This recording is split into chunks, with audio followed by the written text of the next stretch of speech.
মৰমৰ দশম শ্ৰেণীৰ ছাত্ৰ ছাত্ৰীসকল, আগৰ পাঠতে হাইড্ৰজেনৰ পৰা নিয়নলৈ দেখুৱাইছিলোঁ ইলেক্ট্ৰনৰ বিন্যাস। আজি আমি তৃতীয় পৰ্যায়ৰ ছডিয়ামৰ পৰা দেখুৱাম। আমি এইটো তৃতীয় পৰ্যায়ৰ প্ৰথম বৰ্গৰ মূল ছডিয়াম। ছডিয়ামৰ চিহ্ন Na, পাৰমাণৱিক সংখ্যা 11, ইলেক্ট্ৰনৰ পাৰমাণৱিক ভৰ হ'ল 23। এতিয়া 11টো যেহেতু আধুনিক পৰ্যবেক্ষণ তালিকাৰ ভেটি হ'ল পৰমাণু ক্ৰমাংক, গতিকে 11ক আমি ইলেক্ট্ৰনৰ বিন্যাসলৈ লৈ যাম। এতিয়া K খলত 2টা, L খলত 8টা, M খলত 1টা, 8 2 10 1 11, অৰ্থাৎ ছডিয়ামৰ পাৰমাণৱিক সংখ্যা যিহেতু 11 আছিল 281, কাৰণ বহিঃকোষৰ ইলেক্ট্ৰন 1, ইয়াৰ যোজ্যতাও 1, যোজক ইলেক্ট্ৰনো 1। ইটো মানে তোমালোকক যোজক ইলেক্ট্ৰন কাক কয়, যোজ্যতা কাক কয় কোৱা হৈছিলে, হ'লেও একবাৰ আকৌ কৈ দিছোঁ, পৰমাণুৰ বহিঃকোষৰ ইলেক্ট্ৰনকেই যোজক ইলেক্ট্ৰন বুলি কোৱা হয়। পৰমাণুৰ বহিঃকোষৰ ইলেক্ট্ৰনকেই যোজক ইলেক্ট্ৰন। আৰু যোজ্যতা হ'ল কোনো মৌলে আন মৌলৰ লগত হ'ব পৰা যোজন ক্ষমতাক যোজ্যতা বুলি কোৱা হয়। এইবাৰ আহিছোঁ আমি মেগনেছিয়ামলৈ। মেগনেছিয়ামৰ চিহ্ন Mg, পাৰমাণৱিক সংখ্যা 12, পাৰমাণৱিক ভৰ 24। এতিয়া ইলেক্ট্ৰনৰ বিন্যাসলৈ গুচি যাম। 12ক লৈ 12ক ভাগ কৰিছোঁ K খলত 2টা, L খলত 8টা আৰু M খলত 2টা। এতিয়া বহিঃকোষত 2 থকাৰ কাৰণে ইয়াৰ যোজক ইলেক্ট্ৰন 2 আৰু যোজ্যতাও 2। এইটো হ'ল দ্বিতীয় বৰ্গৰ তৃতীয় পৰ্যায়ৰ মৌল মেগনেছিয়াম। এইবাৰ আহিছোঁ আমি এলুমিনিয়াম। চিহ্ন Al, পাৰমাণৱিক সংখ্যা 13, পাৰমাণৱিক ভৰ 27। এই 13 পাৰমাণৱিক সংখ্যা, ইয়াক লৈ আমি ইলেক্ট্ৰনৰ বিন্যাসলৈ যাম। K খলত 2টা, L খলত 8টা, M খলত 3টা। ইয়াৰ বহিঃকোষৰ ইলেক্ট্ৰন 3, গতিকে ইয়াৰ যোজক ইলেক্ট্ৰন 3 আৰু যোজ্যতাও 3। প্ৰথম বৰ্গৰ পৰা চতুৰ্থ বৰ্গলৈ যোজ্যতা আৰু যোজক ইলেক্ট্ৰন একে থাকে, সেইকাৰণে আমি এইটো তৃতীয় পৰ্যায়ৰ তৃতীয় বৰ্গৰ মৌলৰ এলুমিনিয়ামৰ ধাৰণাটো দিলোঁ। ইয়াৰ পিছত আহি আমাৰ চিলিকন। চিলিকনৰ চিহ্ন Si, পাৰমাণৱিক সংখ্যা 14, পাৰমাণৱিক ভৰ 28। এইবাৰ আমি আহিছোঁ চিলিকনৰ পাৰমাণৱিক সংখ্যা 14, পাৰমাণৱিক ভৰ 28। এই 14ক লৈ যাম ইলেক্ট্ৰনৰ 284, 8 2 10 10 4 14। ইয়াৰ যোজ্যতা যোজক ইলেক্ট্ৰন, বহিঃকোষৰ ইলেক্ট্ৰন যোজক ইলেক্ট্ৰন 4, যোজক ইলেক্ট্ৰন 4, যোজ্যতাও ইয়াৰ 4।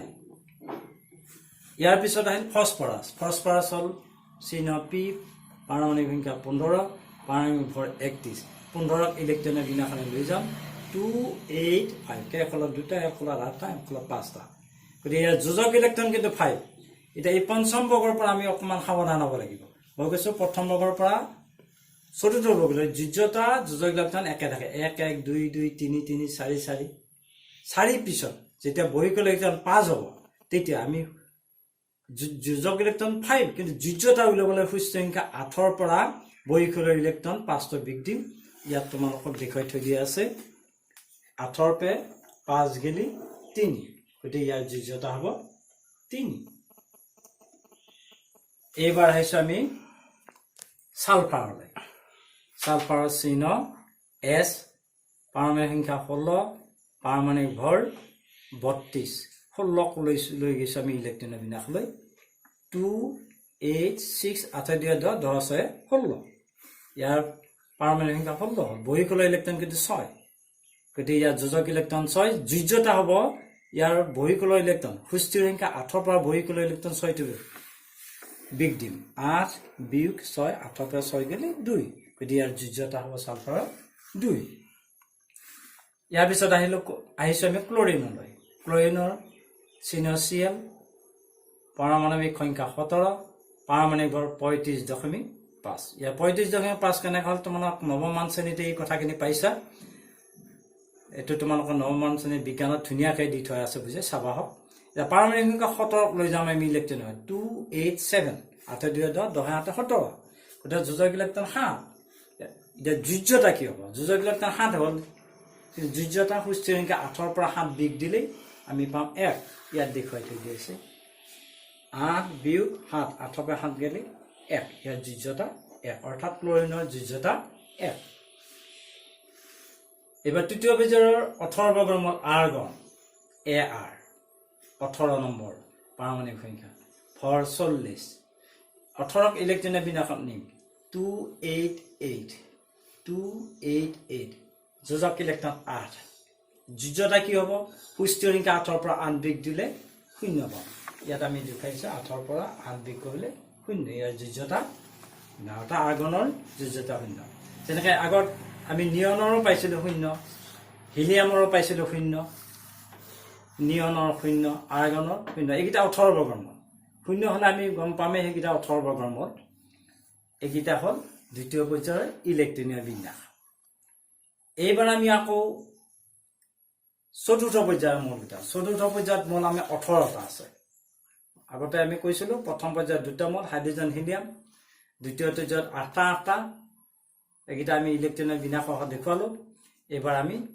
চতুৰ্থ পৰ্যায়ত যাম তাতে 18টা মল আছে 18টা মলৰ ইলেক্ট্ৰনীয় বিন্যাস কেনেকৈ হ'ব আমি দেখাম ইয়াৰ চতুৰ্থ পৰ্যায়ৰ প্ৰথম বৰ্গৰ প্ৰথম মল পটাছিয়াম পাৰমাণবিক সংখ্যা 19 পাৰমাণবিক ভৰ 39 এটা 19ক লৈ যাম আমি ইলেক্ট্ৰনীয় বিন্যাসলৈ 2881 8 দিয়া 18কে 19 এটা বহিকোলৰ ইলেক্ট্ৰন 1 ইয়াৰ যোজ্যতাও 1 যোজক ইলেক্ট্ৰনো 1 ইয়াত তোমালোকে আকৌ যেহেতু আমি তোমাৰ ইলেক্ট্ৰনীয় বিন্যাসৰ ধাৰণা এটা দিয়া হৈছিল কে খলৰ 2টা এল খলৰ 8টা এম খলৰ 18টা এনেকৈ দেখুওৱা হৈছিল কিন্তু ইয়াত কিন্তু এই চতুৰ্থ বৰ্গৰ যিকেইটা মূল আছে ইলেক্ট্ৰনীয় বিন্যাসৰ ধাৰণাটো কে খলৰ 2টা এল খলতো 2টা এম খলতো 8টা হ'ব কে খলৰ 2টা এল খলৰ 8টা এম খলতো 8টা এনেকৈ যাব ঠিক সংক্ৰমণহীন মূলকেইটা লৈ আইৰন কোবাল নিকেল এইকেইটা সংক্ৰমণহীন মূল গতিকে ইয়াৰ ইলেক্ট্ৰনীয় বিন্যাসৰ ধাৰণাটো তোমালোকে আকৌ মই পিছত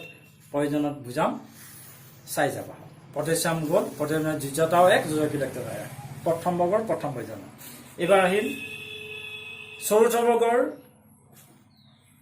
দ্বিতীয় বৰ্গৰ মল চতুৰ্থ পৰ্যায়ৰ দ্বিতীয় বৰ্গ কেলছিয়াম ইয়াৰ পাৰমাণবিক সংখ্যা 20 পাৰমাণবিক ভৰ 40 20ক লৈ যাম ইলেক্ট্ৰনৰ 2882 18 16 17 19 20 বহিকোলৰ ইলেক্ট্ৰন 2 যোজক ইলেক্ট্ৰন 2 যোজ্যতাও 2 স্কেন্ডিয়াম SC পাৰমাণবিক 21 পাৰমাণবিক ভৰ 44 21ক ইলেক্ট্ৰনৰ বিন্যাসত লৈ যায় 2883 বহিকোলৰ ইলেক্ট্ৰন 3 আছে যোজ্যতাও 3 যোজক ইলেক্ট্ৰনৰ 3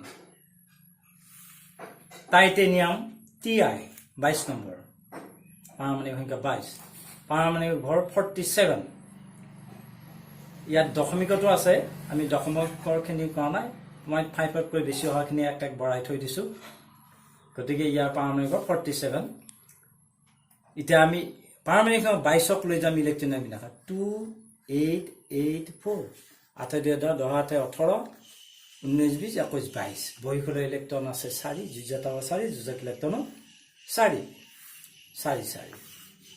ভেনেডিয়াম V 23 নম্বৰ পাৰমাণবিক 50 ইলেক্ট্ৰন 2885 ইয়াত যোজক ইলেক্ট্ৰন 5 কিন্তু যোজ্যতা 3 কেনেকৈ হ'ল ইয়াত আমি দেখুৱাই থৈ দিছো সুস্থিৰ সংখ্যা 8ৰ পৰা বহিকোলৰ ইলেক্ট্ৰন 5 বিকিলো 3 এইবাৰ আহিল আমাৰ ক্ৰমিয়াম CR পাৰমাণবিক 24 পাৰমাণবিক 51 ইলেক্ট্ৰনৰ বিন্যাসক লৈ 24ক লৈ যাম 2886 যোজক ইলেক্ট্ৰন 6 যোজ্যতা 8 পৰা 6 গেলি 2 ইয়াত তোমালোক দেখাই দিছিলো 8 - 6 = 2 তাৰ পিছত আহিলে মেংগানিজ Mn 25 নম্বৰৰ পাৰমাণবিক 25 পাৰমাণবিক 55 ইলেক্ট্ৰনৰ বিন্যাসক 25ক লৈ যাম 2887 এটা বহিকোলৰ ইলেক্ট্ৰন 7 যোজক ইলেক্ট্ৰন 7 যোজ্যতাও 8ৰ পৰা 7 গলে ইয়াত দেখুৱাইছে 8ৰ পৰা 7 গলে 1 এইটো যোজ্যতা মেংগানিজৰ 1 যোজক ইলেক্ট্ৰন 7 যোজ্যতা 1 ইফালে আইৰন কোবাল নিকেল এই মূলকেইটা 26 27 28 সংক্ৰমণহীন মূল তোমালোকৰ তালিকাত ক'ত আছে মই তোমাক দেখুৱাই দিছো এইখান তালিকাত আছে এই অষ্টম বৰ্গ অৰ্থাৎ 18 বৰ্গ 18 বৰ্গত এইকেইটা আমাৰ iron, cobalt, nickel, ruthenium, rhodium, palladium, osmium, uranium, platinum এই 9টা সংক্ৰমণহীন মৌল বুলি কোৱা হয়। এতিয়া 18 বৰ্গৰ এটো ইয়াত আছে, এইটা হিলিয়াম, নিয়ন, আৰ্গন, ক্ৰিপ্টন, জেনেৰেটন। কিন্তু 18 বৰ্গৰ বি ইয়াত আছে, iron, cobalt, nickel, ruthenium, palladium, osmium, uranium, platinum. এইকেইটা মোৰ ইলেক্ট্ৰনৰ বিন্যাসৰ ধাৰণাটো ইয়াত মই দেখুৱাই থৈ দিছোঁ। আইৰন Fe 26 নম্বৰৰ মল 26, পাৰমাণৱিক ভৰ 57, 26ক লৈ যাম 2H16, ইয়াৰ গঠনটো অকণমান বেলেগ হৈছে, তোমালোকে চাবা হওক। গতিকে 2H16 গোটেইকেইটা যোগ কৰিলে হ'ব 26, যোজক ইলেক্ট্ৰন 16, কিন্তু ইয়াৰ সুস্থ সংখ্যা 18ৰ পৰা আমি বিয়োগ কৰিম। যেতিয়া এমখলাৰ আমি 18 আছিলে, এই 18ৰ পৰা 16টো বিয়োগ কৰিম। 18ৰ পৰা 16টো বিয়োগ কৰিলে আমাৰ থাকিব কি 2, যেনেকৈ আমি 8ৰ পৰা বহিকলীয়া ইলেক্ট্ৰনকেইটা বিয়োগ কৰিছিলোঁ 5ম বৰ্গ, 6ষ্ঠ, 7ম বৰ্গ। এইবাৰ আমি 18ৰ পৰা 16 বিয়োগ দিম, 18ৰ পৰা 17 বিয়োগ দিম, 18ৰ পৰা 18 বিয়োগ দিম। গতিকে 18ৰ পৰা 16 বিয়োগ দিলে আমাৰ থাকিব 2, গতিকে আইৰণৰ যোজ্যতা 2 সংক্ৰমণহীন মৌলৰ। এইবাৰ আহিল কোবাল Cu 27 নম্বৰৰ মৌল, পাৰমাণৱিক ভৰ 59, 27ক ইলেক্ট্ৰনৰ বিন্যাসত লৈ যাম 2H17, 17 বহিকলীয়া ইলেক্ট্ৰন 17, যোজক ইলেক্ট্ৰন 17, কিন্তু যোজ্যতা হ'ব 18ৰ পৰা 17 বিয়োগ দিম, দিলে হ'ব 1। ইয়াৰ পিছত আহিল নিকেল 28 নম্বৰৰ মৌল 28, পাৰমাণৱিক সংখ্যা, পাৰমাণৱিক 58, 28ক আমি ইলেক্ট্ৰনৰ বিন্যাস 2H80, বহিকলীয়া ইলেক্ট্ৰন 18, যোজক ইলেক্ট্ৰন 18, কিন্তু যোজ্যতা হ'ব 18ৰ পৰা 18 বিয়োগ কৰিলে 0, নিকেলৰ যোজ্যতা হ'ব 0। তাৰপিছত কপাৰ 29 নম্বৰৰ মল Cu 63, ইলেক্ট্ৰনৰ বিন্যাস লৈ যাওঁ 29, 2H18, গোটেইকেইটা যোগ কৰি 29 হ'ব, বহিকলত কিন্তু 1, যোজ্যতা 1, যোজক ইলেক্ট্ৰন 1। জিংক Zn 30, 65 পাৰমাণৱিক ভৰ 30ক ভাগ কৰিম 2H18, 2, যোজক ইলেক্ট্ৰন 2, যোজ্যতাও 2। গেলিয়াম Ga 31, পাৰমাণৱিক সংখ্যা, পাৰমাণৱিক ভৰ 70, 31ক লৈ যাম 2H18, 3, যোজক ইলেক্ট্ৰনৰ 3, যোজ্যতাও 3। নেক্সট জাৰ্মেনিয়াম G 32 নম্বৰৰ মল, গতিকে 72 পাৰমাণৱিক সংখ্যা, 32ক লৈ যাম ইলেক্ট্ৰন 2H18, 4, যোজক ইলেক্ট্ৰনৰ 4, যোজ্যতাও 4, 4, 4, 4টা বৰ্গলৈ ঠিকে আছে। এইবাৰহে আৰ্ছেনিক As, এই আৰ্ছেনিক মলটো সাংঘাতিক মল, তোমালোকে মনত ৰাখিবা হওক। আমাৰ দৰং জিলাত এই আৰ্ছেনিক পৰিমাণটো পানীত, দমকলৰ পানীত বেছিকৈ আছে। আৰ্ছেনিক থকাৰ কাৰণে এটা কেঞ্চাৰ বেমাৰৰ এটা উৎপন্ন কৰি, গতিকে সাৱধান, দমকলৰ পানী খাওঁতে যাতে আৰ্ছেনিকটো নাথাকে পৰীক্ষা কৰি ল'ব লাগিব।